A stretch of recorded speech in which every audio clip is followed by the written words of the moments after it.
함께 나눌 말씀의 제목은 반석 위에 집을 짓는 자. 네, 마치 지난주 본문인 것 같죠? 그렇지만 아닙니다. 반석 위에 집을 짓는 자라는 말씀 제목으로 함께 말씀 나누기 원합니다. 우리가 지난주까지 나눴던 누가복음 6장은 예수님의 가르침을 아주 긴 분량에 걸쳐서 설명하죠. 그런데 사실은 그 마태복음에 비하면 짧아요. 마태복음은 대략 한 3장 정도, 우리가 산상수훈이라고 보통 얘기를 하죠. 이게 사실 요새 젊은 그 세대에게는 이런 용어 쓰면은 뭔 말이야? 네, 산에서 말씀을 전하셨다라는 말인데, 네, 그러니까 산 설교 이 정도가 좀 더 듣기 좋을 것 같아요. 이 산상수훈 같은 경우는 5장, 6장, 7장에 걸쳐서 있습니다. 네, 팔복으로 대표되는 그 말씀으로 시작해서 3장 분량으로 이제 예수님의 가르침을 전하고 있죠. 아주 상세하게. 근데 오늘 우리가 함께 나눈 이 본문 전에 있었던 그 누가복음은 그렇게 엄청 길지는 않아요. 그런데 우리가 순서를 조금 살펴볼 필요성이 있어요. 예수님이 말씀을 전하시기 전에 하셨던 행동이 어떤 것이셨죠? 제자들 중에서 사도를 세우셨어요. 그러니까 수많은 무리들 가운데서 제자들을 다 부르시고, 그리고 그 제자들 중에서도 대표를 뽑으신 거죠. 그리고 그 대표를 뽑으신 다음에 주님의 말씀을 전하셨습니다. 이게 어떤 의미냐면 예수님이 함께하는 이 공동체에 대한 틀을 세우시는 거예요. 구조와 틀을 세우시는 거예요. 그러면 누가복음 6장에 등장하는 예수님의 그 말씀은 제자들이 함께하는 그 공동체의 핵심 메시지인 거죠. 핵심 메시지였습니다. 사실 그 안에 여러 가지 주제가 있지만 가장 기본적으로는 사랑이죠. 가장 기본적으로는 사랑입니다.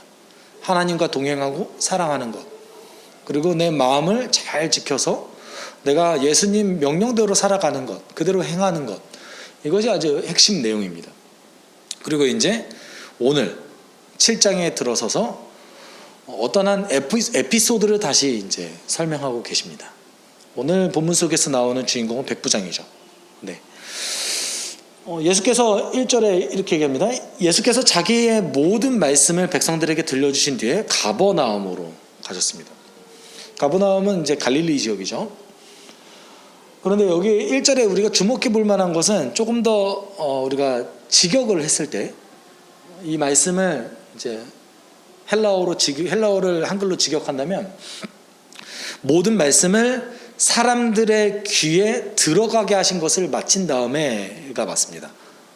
말씀 전하셨다가 아니라 귀에 들어가게 하셨다 이렇게 얘기하시거든요. 이런 표현은 사실 성경에서 많이 쓰이지는 않습니다.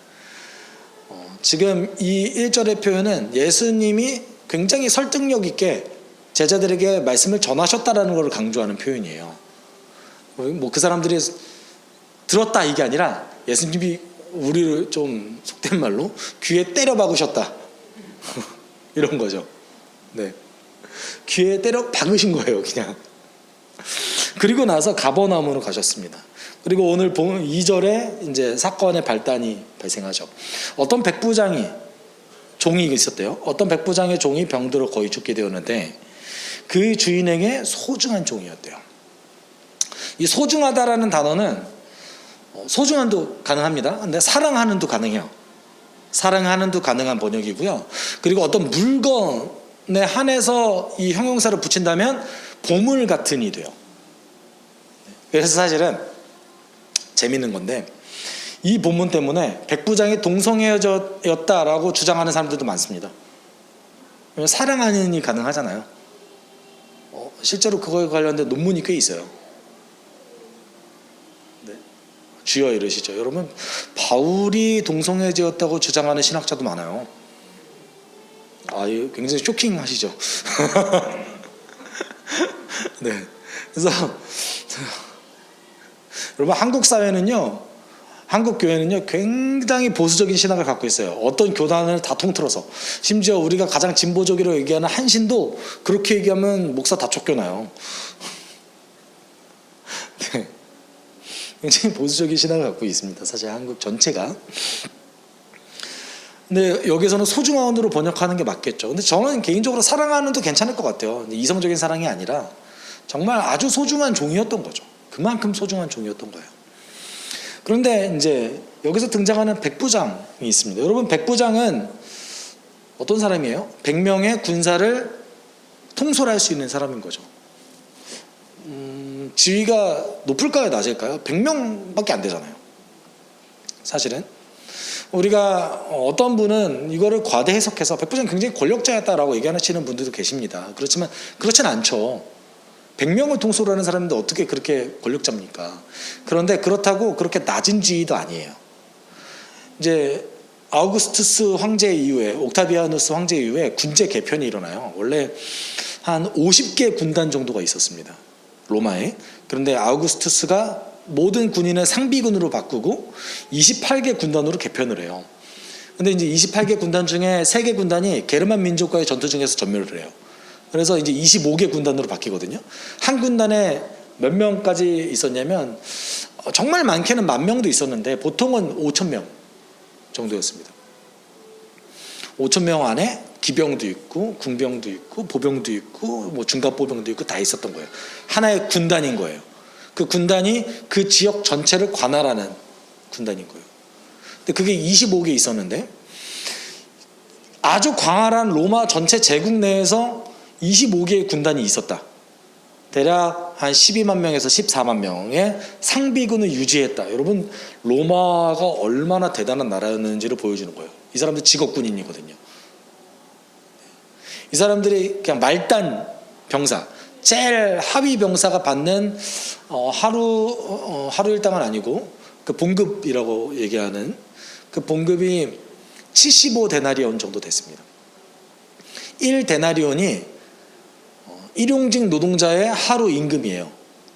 그러면 병사는 몇 배 받는 거예요? 75배. 75배는 아니고 대략 한 2-3배 정도 받는 거죠. 월급으로 따지면 2-3배. 그럼 백부장 얼마 받을까요? 너무 천차만별인데 백부장도 사실은 그 호봉이 있을 거 아닙니까?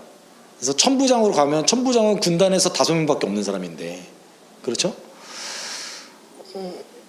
3,500데나리온에서 7,500데나리온 사이에 있습니다. 이 백부장이 어느 정도 받는지 모르겠어요. 다만 말단 병사에 비하면 봉급이 30배에서 100배예요. 굉장한 차이죠. 그러면은 이 백부장이라는 지위를 갖고 있는 것만으로 해서 이 사람은 일단 기본적으로 경제적으로 큰 문제가 없어요. 사실 그 시대 사회 속에서는 부자나 마찬가지인 거죠. 그리고 그 백부장이라는 그 지위는 3가지를 함께 관할하는데, 무역, 그 다음에 세금을 거둘 때 같이 따라가고요. 그리고 치안을 담당합니다. 그 지역 공동체 입장에서는 굉장한 영향력을 끼칠 수 있는 사람이에요. 이런 사람의 종이 이제 병에 들어서 죽게 되었다고 합니다. 백부장에 대해서 조금 더 이제 얘기하는 사람들이 있는데, 백부장도 너무 많을 거 아니에요. 그러면 14만 명 정도의 병사가 있었으면 백부장은 대략 1,400명인가요? 그러면? 그렇죠? 1,200명에서 1,400명? 그러면은 상당한 권력자일 수도 있는 거죠. 군대로 치면은. 페르시우스라는 사람이 백부장에 대해서 이렇게 평가를 했어요. 1세기 문헌인데, 백부장은 교육을 받지 않고 교양이 부족하다. 왜냐하면 전문 군인이거든요. 근데 오늘 본문 속에 나온 백부장은 그렇지 않았습니다. 네. 그리고 오늘 백부장의 종이 어떤 병이었는가, 오늘 누가복음에서는 나오지 않지만 마태복음에서는 이렇게 얘기하고 있습니다. 주님, 내 종이 중풍으로 집에 누워서 몹시 괴로워하고 있습니다 라고 얘기하고 있습니다. 그러면 중풍이었을 확률이 굉장히 높죠. 마태복음과 누가복음에 나온 이 백부장의 스토리는 동일한 스토리예요. 동일한 내용입니다. 네. 중풍이었을 확률이 높습니다. 그래서 이 백부장은 3절에서 이렇게 얘기하고 있습니다. 백부장이 예수의 소문을 듣고 유대 사람의 장로들을 예수께로 보내어 그에게 청하기를 와서 자기 종을 낫게 해달라고 하였다. 여기서 우리 약간 이상한 거 발견하신 분 계십니까? 이상한 포인트가 딱 하나 있어요. 제가 방금 마태복음 잠깐 나눴었죠. 마태복음에서 누가 얘기했죠? 백부장이 예수님께 얘기한 내용이에요. 백부장이 예수님께 찾아가서 얘기한 것처럼 주님, 내 종이 병들어 죽게 되었습니다. 낫게 해주십시오. 그런데 오늘 3절에 뭐라고 얘기해요? 백부장이 누굴 보냈대요? 유대들의 장로를 보냈대요. 그러면 둘 중에 하나 거짓말한 거겠죠? 둘 중에 하나는 틀린 거잖아요. 정말 그럴까요?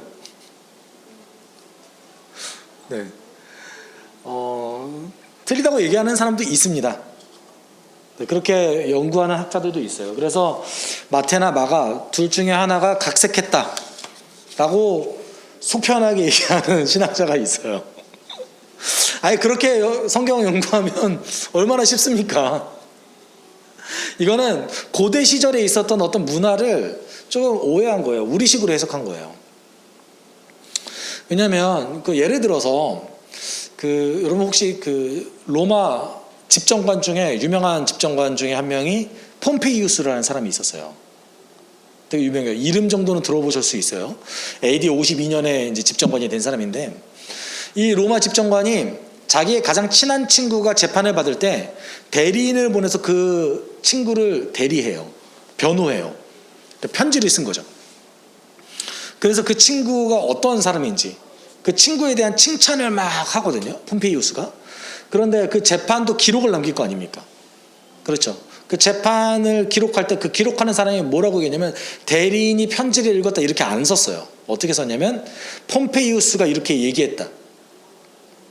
그러니까 마치 폼페이우스가 이 재판장에 참여한 것처럼 얘기했다라는 것이죠. 이 말은 고대 시절의 대리자는 그 사람을 완전히 대표하는 거예요. 그렇기 때문에 그 사람의 말로 인용할 수 있는 거예요. 마태복음은 함축시킨 거죠. 또 이거는 사실 굉장히 너무 많은 예들이 있어서, 역사적으로도 여러분이 알고 있는 세종대왕의 업적 중에서 사실은 세자였던 문종이 했던 것들이 많이 있어요. 네. 문종이 세종과 함께 통치를 할 때, 세종의 말년에는 세종이 거의 누워서 병들었기 때문에 문종이 다 대리 통치했거든요. 근데 업적은 누구 업적으로 돼 있어요? 세종의 업적으로 돼 있어요. 문종의 이름이 나오질 않아요. 이유는 뭐죠? 세종이 문종을 세웠기 때문에요. 문종이 한 게 아니라 세종이 한 거죠. 대리 통치를 세웠으니까. 비슷한 겁니다. 그러면 사실 정확한 것은 뭐겠어요?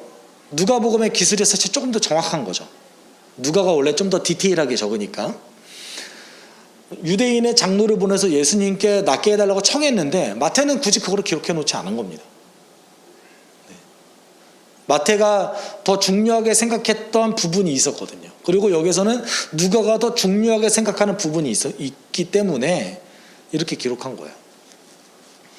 그렇다면 오늘 본문 속에서 마태와 누가가 같은 이야기를 하지만 강조점이 다르다, 이 정도로 좀 파악하시는 게 좋을 것 같습니다. 그러면 이제 장로들이 왔어요. 4절 5절에서 이렇게 얘기하죠. 그들은 예수께로 와서 간곡히 탄원하기를, 그는 선생님에게서 은혜를 받을 만한 사람입니다. 그는 우리 민족을 사랑하는 사람이고 우리에게 회당을 지어주었습니다 하였다. 그 유대인 장로들이 예수님께 와서, 이 사람 정말 당신이 도와줄 만한 사람입니다. 이유를 두 가지를 얘기하죠. 첫 번째, 이 사람은 유대 민족을 사랑합니다. 두 번째, 이 사람은 회당을 지어 주었습니다. 이렇게 얘기하고 있어요. 그러면 우리 여기서 조금 더 고민해 보면, 그러면 이 이방인이었던 백부장, 아마 로마 시민이었을 겁니다. 로마 시민이었던 이 백부장이 유대교를 믿었을까요? 아니, 정확하게 얘기하면 하나님을 믿는 개종자였을까요? 유대 장로까지 와서 이렇게 얘기하잖아요. 여러분, 유대 장로라고 얘기하면 세 가지 분류의 사람들일 가능성이 있어요. 첫 번째는 회당장, 회당의 그 대표예요. 우리로 따지면 목사는 이게 좀 애매하네요. 네. 그 전체 그 회당을 관리하는 사람인데, 목사라고 보기엔 좀 힘들어요. 사실 제사장이 따로 있으니까. 어쨌든 회당장, 유대 지도자 중 한 명이죠. 그다음에 서기관이나 바리새인은 아니에요. 서기관이나 제사장. 또는 사내들인 공의회에 속해 있는 장로들을 얘기하는데, 아마도 사내들인 공의회에 속해 있는 장로였을 겁니다. 유대 지도자인 거예요, 그냥. 그러면 이 사람이 예수님께 적극적으로 이 이방인을 도와달라고 얘기를 하는데, 이 사람은 하나님 믿는 사람이었을까요, 이방인이? 아마도 아니었을 겁니다. 이유가 있어요. 보통 이방인인데 하나님을 믿는 사람들을 얘기할 때는 성경에서 이 사람은 경건한 사람으로 하나님을 사랑하는 자다라는 표현을 반드시 집어넣어줘요. 그러니까 이방인인데 하나님을 믿는 사람이다 라는 것을 이제 표현해 준다라는 것이죠. 오늘 본문 속에서 없죠. 네. 예를 들어서 사도행전 11장에 등장하는 고넬료, 그도 역시 백부장이죠. 그렇죠? 근데 그 뭐라고 얘기하죠? 하나님을 경외하는 자라고 얘기해요. 네, 그런 표현을 안 쓴다라는 것이죠. 그러니까 유대 민족을 사랑하고 회당을 지어줄 정도로 아주 이제 사회에 기부하는 것도 적극적인 백부장이었지만 아직 하나님을 믿지는 않은 사람이었던 것 같아요. 그럼 굳이 뭐하러, 우리가 따지면 교회를 지어준 거잖아요. 안 믿는 사람이 교회 지어준 거죠. 뭐하러 그랬을까요? 옥타비아누스 황제가 회당을 좋아했어요. 이때는 사실 옥타비아누스 황제는 아니었는데 초대 황제잖아요, 옥타비아누스 황제가. 그래서 아우구스투스죠. 옥타비아누스의 다른 이름이 아우구스투스인데, 아우구스투스 황제가 회당을 좋아했어요. 이유가 있어요. 회당 때문에 유대 민족이 이제 반란을 조금 덜 한다고 생각했어요. 도덕적으로 변하고 질서를 유지하는 데 매우 유용하다라고 생각했습니다. 그래서 질서를 지키는데 헌신했던 이 백부장이 회당을 지어준 거예요. 어떤 사회 정의 실현에 좀 더 가깝습니다. 네. 근데 사실은 굉장히 인격적인 사람인 거죠. 왜냐하면 우리 식으로 따지면 우리가 일제시대에 일본인이 한국에 와서 한국에 사회공헌을 한 거나 마찬가지거든요. 굉장히 인격적인 사람인 거예요, 사실은. 이때 이 백부장의 말을 그대로 들으신 예수님께서 백부장을 돕기를 원하십니다. 백부장을 돕기를 원하시는데 6절에 이제 이렇게 얘기하죠. 좀 이상한 일이 벌어져요. 예수께서 그들과 함께 가셨다. 예수께서 백부장의 집에 그리 멀지 않은 곳에 이르렀을 때 백부장은 친구들을 보내어 예수께 이렇게 아뢰었다. 주님, 더 수고하실 것 없습니다.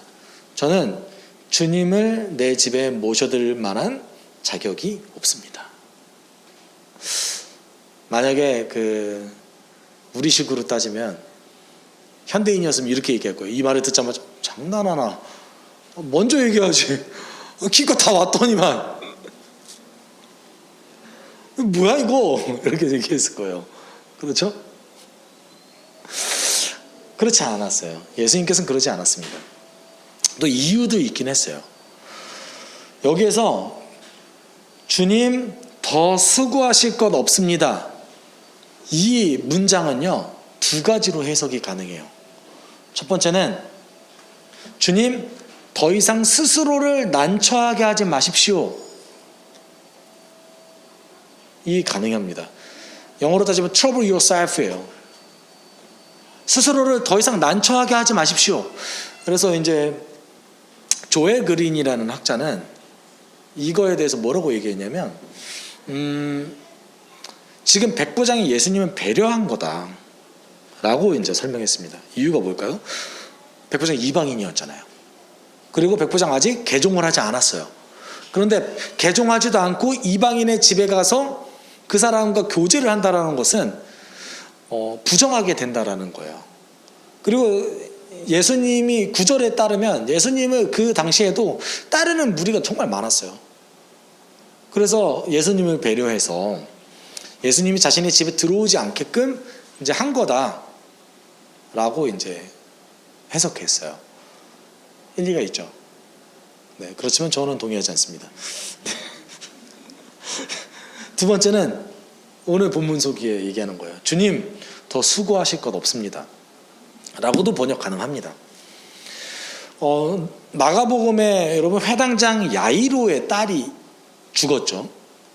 그리고 예수님이 그 야이로의 딸이 이제 죽기 전에 그 야이로의 딸을 살리기 위해서 그 회당장의 집으로 가요. 가는 도중에 어떤 사람이 뛰어와서 뭐라고 얘기합니까? 주님, 오실 것 없습니다. 이미 죽었습니다. 이렇게 얘기하죠. 그때 썼던 단어가 이 단어예요. 근데 그때 예수님이 난처한 상황이었나요? 아니요. 네. 수고하실 것 없습니다로 번역도 가능하다라는 거죠. 그래서 이렇게 저는 번역하는 게 더 옳다고 생각돼요. 왜냐하면 누가가 강조하길 원하는 것은 백부장이 예수님을 배려했다 이게 아니에요. 어떤 걸 강조하고 싶은 거예요? 백부장이 정말 참 믿음을 갖고 있는 사람이다. 어떻게 참 믿음을 갖고 있는 사람이 예수를 배려합니까? 그렇죠. 어떤 사람이 참 믿음을 갖고 있는지 예수를 어떻게 우리가 배려해요? 예수 그 존재 자체에 압도되는 것 뿐인 거예요. 아무 생각도 안 드는 거예요. 그냥 네. 나의 부족함을 내려놓고 내가 원하는 것을 구할 뿐, 그 외에 다른 것을 어떻게 할 수 있습니까? 참 믿음을 갖고 있는 사람이. 배려했다라는 것은 적어도 동등된 관계나 아직 소통이 가능하거나 네, 이런 상태를 얘기하는 거죠. 저는 누가가 그것을 강조했다고 생각합니다. 그래서 6절에 나오는 저는 자격이 없습니다. 제 집에 들어오지 마십시오 라는 것은 여러분 누가복음 5장 8절에 베드로가 얘기했던 거랑 비슷해요. 예수님이 깊은 곳에 가서 금을 던져라. 던졌더니 물고기가 엄청 잡혔어요. 이 놀라운 광경을 봤던 베드로가 뭐라고 얘기합니까? 주님, 나에게서 떠나주십시오. 나는 죄인입니다. 예수님 만나는 것 자체가 너무 두려운 거예요. 그 능력 있는 분을 만나는 것이 두려운 거예요. 왜냐하면 본인 스스로를 생각했을 때 자격이 없기 때문에. 이와 동일한 감정인 거예요. 그런데 백부장이 베드로와 달랐던 것이 있었습니다. 그것이 무엇이었냐면 7, 8절을 보면 나와요. 그래서 내가 주님께로 나올 엄두를 못 냈습니다. 그저 말씀만 하셔서 내 종을 낫게 해주십시오. 나도 상관을 모시는 사람이고 내 밑에도 병사들이 있어서 내가 이 사람더러 가라고 하면 가고 저 사람더러 오라고 하면 옵니다. 또 내 종더러 이것을 하라고 하면 합니다. 백부장의 고백이에요. 백부장이 지금 하는 얘기가 뭡니까? 베드로는 예수님 떠나주십시오라고 얘기했죠. 그런데 백부장은 한 발 더 나아가서 예수님 만나는 것이 너무나 두렵고 떨립니다 라고 고백한 거나 마찬가지예요. 저는 자격이 없습니다. 그런데 그래도 제 종은 살려주십시오. 동시에 뭐라고 얘기합니까? 저도 이제 부하도 있고 상관이 있습니다. 그들에게 내가 명령을 내리면 그들이 내 명령대로 행합니다. 이 말은 다르게 얘기하면 제가 주님의 명령을 듣습니다. 저는 당신에 속한 사람입니다. 말만 하십시오. 여러분, 하나님을 믿지도 않은 사람이, 하나님께 개종도 하지 않았던 사람이 예수님을 만나지도 않았는데 나는 예수님께 속해 있습니다. 네. 사실 이건 영적인 권위에 순종한 거거든요. 이게 베드로와 달랐던 태도인 거예요. 제가 누가복음 처음에 이제 사복사화를 말씀드리면서 가난한 자가 과연 누군가? 가난한 자는 자신의 부족함을 알고 하나님께 그 부족함을 구하는 자가 가난한 자였던 거죠. 그 가난한 자에 가장 잘 맞는 사람이 누굽니까? 이 백부장인 거예요. 네. 부족함을 알고 하나님께 그 부족함을 구하는 자. 너희 가난한 사람은 복이 있다. 하나님 나라가 너희 것이다 라고 얘기하셨던 그 예수님의 말씀과 가장 잘 부합하는 사람이 백부장이었던 거예요. 하나님의 그 권위에, 예수님의 그 권위에 네, 철저히 인정했을 뿐더러 동시에 예수님이 능력이 있다라는 것도 인정했죠. 조건이 필요 없다 이거예요.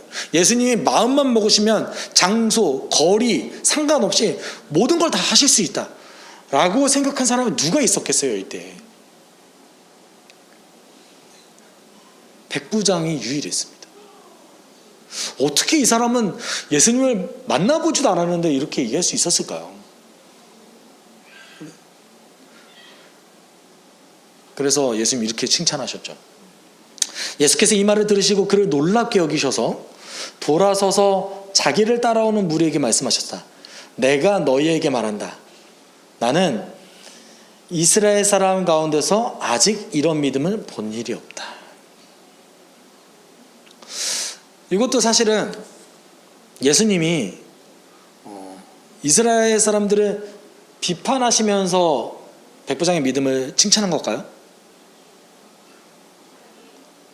이 해석이 가능해요. 사실은 왜 가능하냐면 마태복음 8장 11, 12절에 이렇게 얘기하고 있거든요. 내가 너희에게 말한다. 많은 사람들이 동과 서에서 와서 하늘나라에서 아브라함과 이삭과 야곱과 함께 잔치 자리에 앉을 것이다. 그러나 이 나라 시민들은, 여기서 시민들은 다른 번역 또는 다른 사본에서는 이 나라의 상속자들, 자녀들로도 쓰여졌습니다. 이 나라의 시민들은 바깥 어두운 데로 쫓겨나서 거기서 울며 이를 갈 것이다. 여기서 나오는 시민들 누굽니까? 이스라엘 사람들인 거죠. 유대인들인 거죠.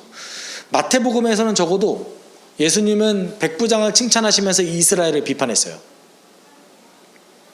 믿지 않는 자들을 비판하신 거죠.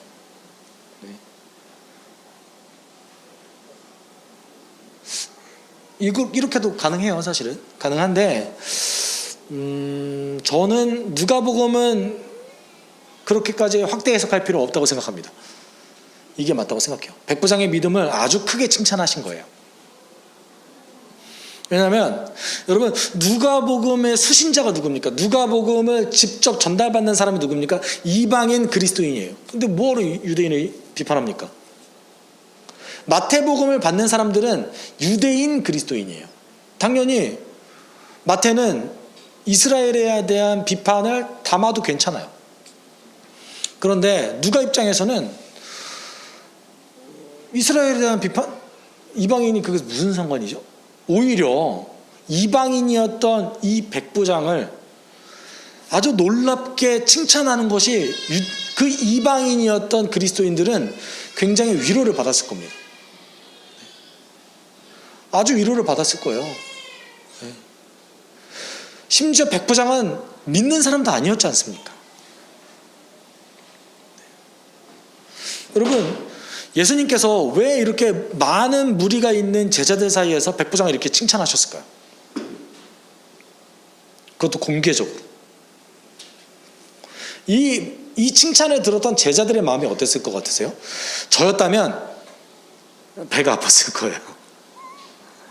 제가 제자였으면 나는 다 버리고 예수님 따라다니는데 나는 칭찬 안 해주시고 뭐 한 번도 보지 못한 사람이 이렇게 칭찬해 주시지? 그럼에도 불구하고 사실 우리였다면 그렇게 잘 안 했을 거예요. 그렇죠? 아마 제자들도 칭찬하고 야 백부장 봐 이런 일도 일어나 조금 이제 관계를 고려해서 그랬을 수도 있을 것 같아요. 근데 그럼에도 불구하고 예수님이 제자들 앞에서 이 백부장을 아주 크게 칭찬하신 이유는 본받으라는 거예요. 제자들을 나무란 게 아닙니다. 제자들에게 야, 나 보지도 않은 사람이 저렇게 날 믿는데 너희들 뭐야? 지금 뭐하고 있어? 이게 아니에요. 백부장이 어떤 사람이라는 거예요? 예수님 말씀 가운데 얘기하셨던 반석 위에 집을 짓는 사람이라는 거예요. 예수님을 인정하고 예수님 앞에 겸손하고 예수님께 자신의 것을 솔직하게 구하고 이 신실함을 배우라는 거예요. 여러분 우리도 마찬가지입니다. 백부장의 믿음 우리와 사실 비슷하지 않습니까? 우리는 예수님 본 적도 없잖아요. 우리가 어제 말씀 나눌 때 그 구절이 있었죠. 예수를 보지 않았지만 예수를 사랑한다. 우리가 백부장의 태도를 보고 배울 필요성이 있어요. 어떤 거예요? 우리는 예수께 속해 있습니다. 그리고 주님께서 마음 먹으신다면 되지 않을 일이 없습니다. 주님 능력이 있습니다. 고도로 발달된 현대사회를 살아갈 때에 사실 우리에게 필요한 것들 대부분이 다 채워져 있는 이 사회 속에서 복음이 능력이 있습니다라고 얘기하는 것은 생각보다 어렵습니다.